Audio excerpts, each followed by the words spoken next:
Okay, so for this one, we are going to find the relative max and min of this function by using the first derivative test.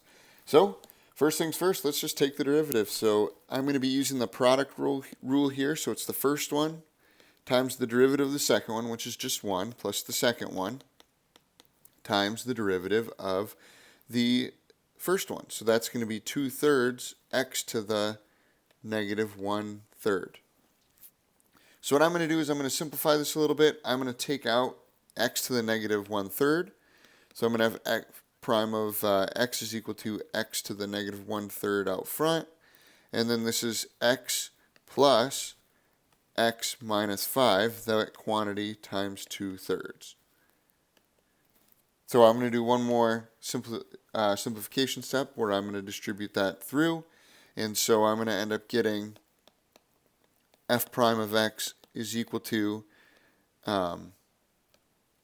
this is going to be x plus 2/3, or it would be 5/3 x minus 10/3, and that's all going to be over x to the 1/3.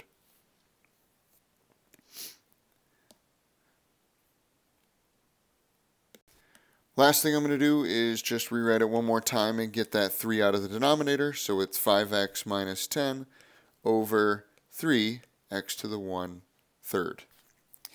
So now my job is to figure out where the critical points are. Well, if this is equal to 0, we've got a critical point, and if this is equal to 0, we've got a critical point. So if I set 5x minus 10 is equal to 0, I'm going to add 10 to both sides and then divide by 5, and we're going to end up with x is equal to 2. Same is going to be true with that 3x to the 1/3 is equal to 0. What I'm going to do is divide by 3, so I still have x to the 1/3 is equal to 0. Then I cube it, and I'm going to get x is equal to 0. So what I do here is I create my number line where I'm putting on 0 and 2, because those where my critical points are. And then I just need to test three separate points here. So I'm going to try negative 1. So f prime of negative 1 is equal to, I plug in negative 1 here, and I get negative 5 minus 10, which is negative 15, over, well, the cube root of negative 1 is just negative 1. So that's a negative 3. So negative 15 over negative 3 is a positive number. It's going to be positive 5. So I know that everything over here is positive. I then want to try 1.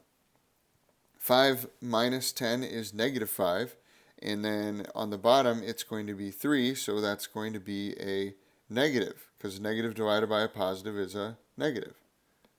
Right? So f of 1 is a negative. It actually ends up being, if I wanted to be specific, it's negative 5 over 3.